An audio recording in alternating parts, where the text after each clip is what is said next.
devemos guardar dinheiro para os dias difíceis? Por muito tempo, a minha resposta foi sim. Até que algo aconteceu ali no início da minha jornada enquanto empreendedora, empresária, sem fixo, que foi, eu tinha recebido um valor de uma cliente, era R$ 700. Eu estava super feliz, porque, poxa, era R$ 700 que eu não esperava. E aí, naquele mesmo dia, eu tinha levado o meu carro para fazer a revisão. E nessa revisão, eu recebi um orçamento de R$ 4.000. Segundo a concessionária, não sei quem, eu emprestei o meu carro para duas pessoas, então eu não sei qual das duas foi, mas alguém bateu em algum quebra-mola muito alto e arrastou a parte de baixo.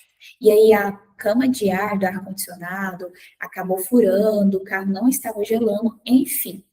Fiquei com aquele orçamento de R$ 4.000 e um amigo do meu pai, que trabalha no ramo há muito tempo, falou: Larissa, se não tiver a necessidade de trocar nenhuma peça, eu posso ver com você quanto que é para afastar isso aqui, porque o risco era ter quebrado alguma coisa, radiador, não vou saber dizer. E aí eu troco a cama de ar para você, tá bom? Eu, tá bom? Nisso ele chegou, me entregou o carro funcionando, bonitinho, tudo de volta no lugar. E daí ele foi me falar o valor. O valor era R$ 900 no crédito ou R$ 700 à vista. O dinheiro que eu tinha recebido pela manhã tinha ido embora às 20 horas da noite. Eu não passei nem 24 horas com aquele dinheiro. E eu comecei a perceber que, apesar do meu coração sempre agradecer por coisas assim, o Senhor enviar o dinheiro antes, como se fosse ali uma espécie de provisão, eu comecei a perceber que o dinheiro não estava parando na minha mão, não porque eu estava gastando de forma indevida, eu nunca fui de gastar, mas porque acontecia uma emergência, sempre tinha uma emergência. E foi quando eu comecei a notar que talvez algo não estava tão certo assim. Que guardar dinheiro para os dias difíceis não estava compensando, porque o dia estava ficando guardado. O dia difícil estava chegando e o dinheiro estava indo embora. E é justamente essa primeira armadilha que nós vamos conversar, sobre guardar dinheiro para os dias difíceis. Eu quero ler com você um versículo de Provérbios, capítulo 6, versículos 6 e 8. Observa a formiga preguiçoso. Reflita nos caminhos dela e seja sábio. Ela não tem chefe, nem supervisor, nem governante, e ainda assim armazena suas provisões no verão, ou seja, disciplinadíssima. E na época da colheita, ajunta o seu alimento. O que a Bíblia está nos dizendo?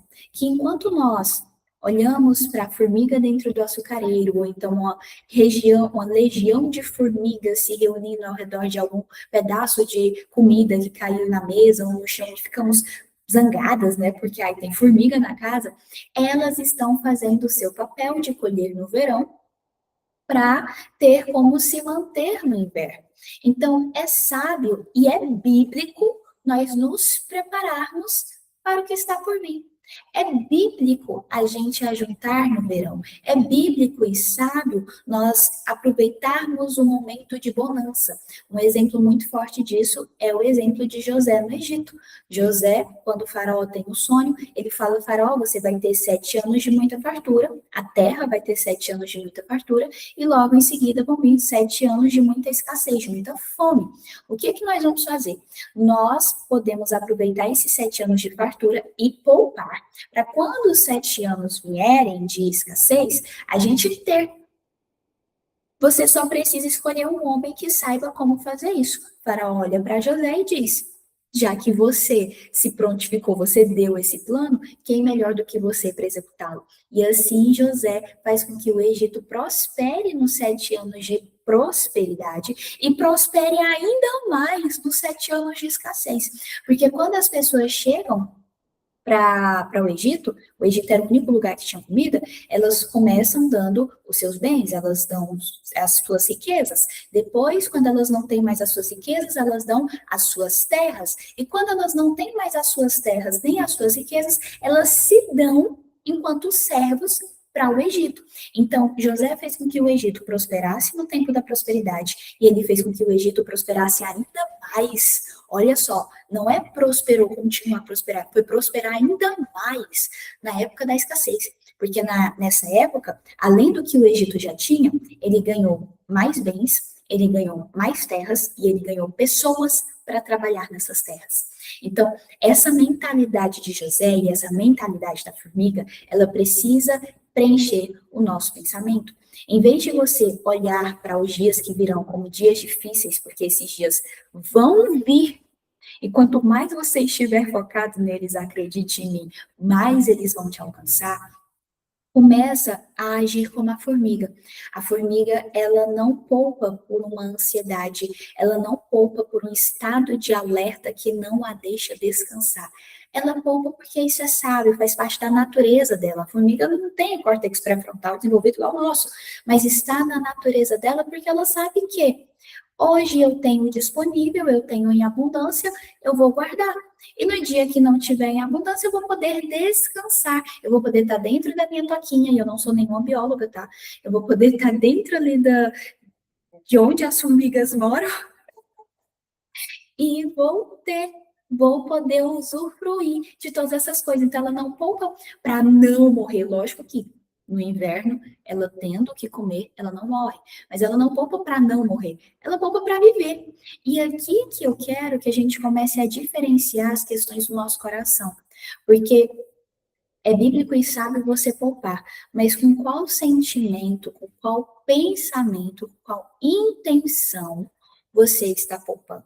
Porque se você poupa com essa intenção, com esse sentimento dos dias difíceis, eles vão te alcançar.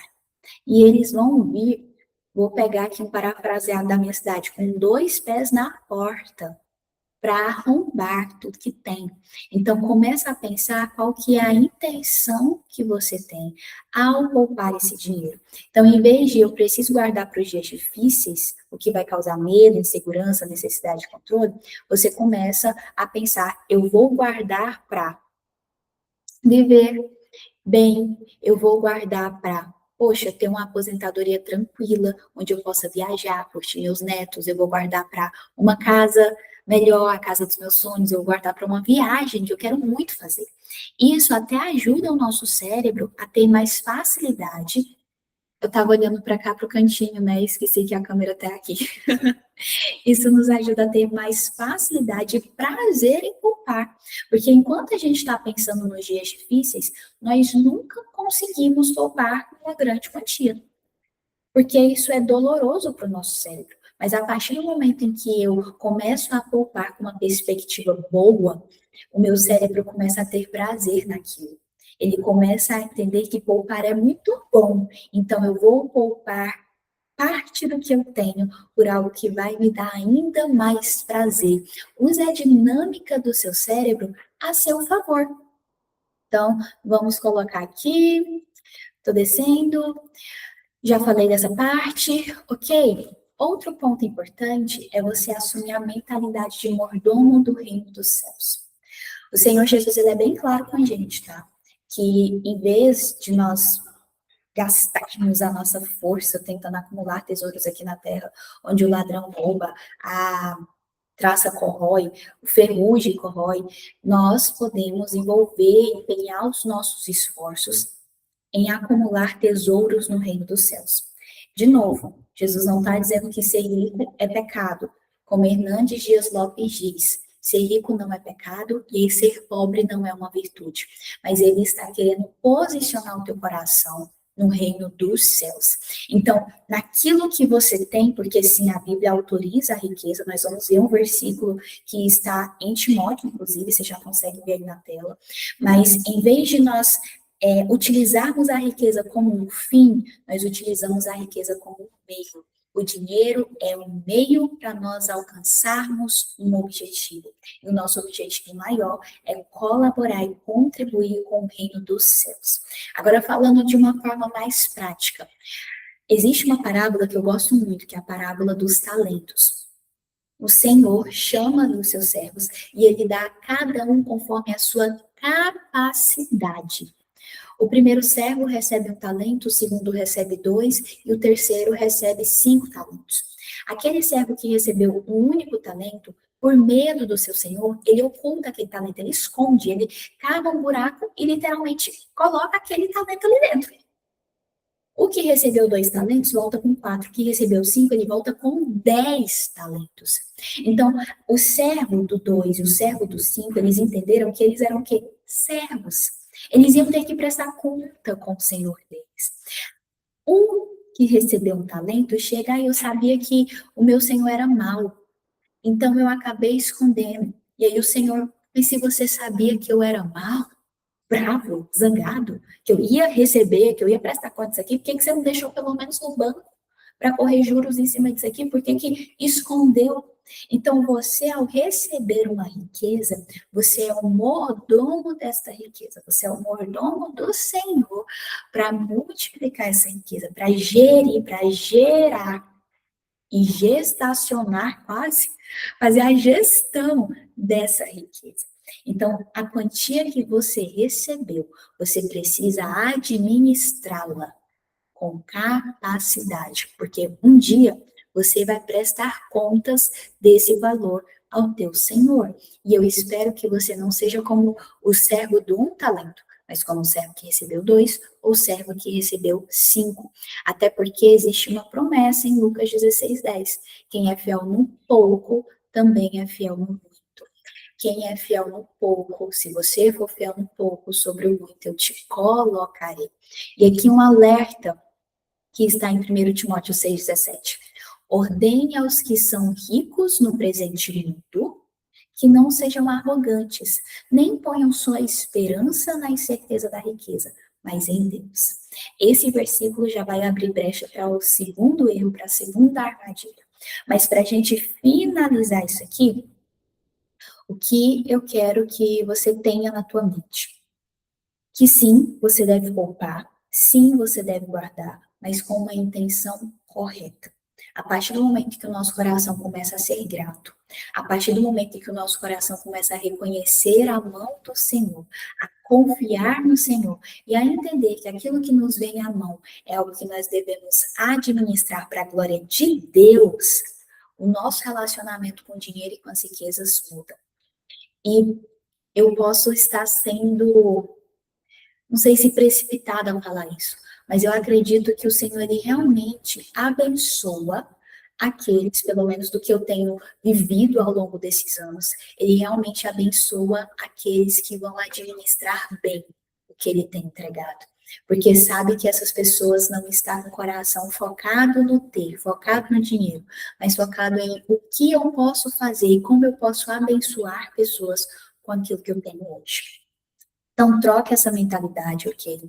Não fica pensando, ai, mas e se der errado, e se der... Deus está no controle de todas as coisas. Você, como diz Mateus 6, com a tua ansiedade não consegue acrescentar um dia sequer, uma hora sequer de vida. Então, assim, confia no Senhor. Coloque os teus olhares em Deus. E aí, Mateus 6,33, buscai em primeiro lugar o reino de Deus e a sua justiça, e todas estas coisas vos serão acrescentadas. Então, olha para o Senhor, olha para Deus e deixa o dinheiro no lugar do dinheiro, deixa a riqueza no lugar da riqueza. O Senhor, ele não quer ser só o primeiro no teu coração, ele quer todo o teu coração. Amarás ao Senhor teu Deus de todo o teu coração, alma, força e entendimento. O dinheiro, ele não pode ser o seu senhor. Ele precisa ser um servo, um meio para o qual nós alcançamos um fim.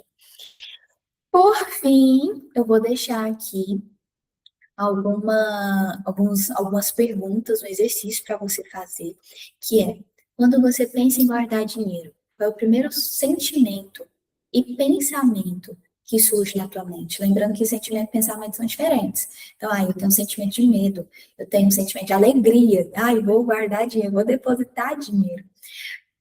Nem pensa em guardar, então seja sincero, coloque qual que é o pensamento e qual que é o sentimento. Sua organização financeira hoje está baseada em evitar problemas, ou seja, estou poupando para os dias difíceis, ou construir algo bom. Eu espero que seja a segunda. Mas se for a primeira, calma que tudo tem jeito. Qual dessas frases você mais se reconhece? Eu preciso me proteger do futuro. Eu administro o que Deus colocou na minha mão. Talvez você está até no meio termo. Poxa, eu não vejo essa preocupação com o futuro, mas eu também não me vejo como um administrador, assim, que Deus colocou nesta terra. Então, pode ser que você esteja no meio termo e está tudo bem reconhecer isso. Nós estamos em um processo. E, por fim, se você é das pessoas do medo, e eu te entendo completamente, porque eu também sou, uma das coisas que Deus mais me fala é não temas, eu quero te convidar a fazer uma declaração. Mais para frente nós vamos desenvolver essa declaração, tá bom? Mas é uma declaração que te ajude a confiar em Deus no dia bom e no dia não tão bom. Eu deixei aqui um exemplo, mas eu sugiro que você tenha versículos para declarar para a tua alma, porque nós precisamos trazer a nossa memória que nos traz esperança, como diz a Bíblia. E aí, qual foi a declaração que eu coloquei? Deus é a minha fonte. Eu sou responsável pelo que ele me confiou. O Senhor te confiou. Ai, mas é tão pouquinho, mas ele confiou a você sim. Eu administro com sabedoria, sem medo e sem ansiedade. E aqui eu ainda vou colocar mais um, ó, porque eu confio no Salvador da minha alma. Então, declara, faça declarações para você, para que o medo, a angústia, esse estado de alerta não te roubem do momento presente e nem daquilo que está por vir.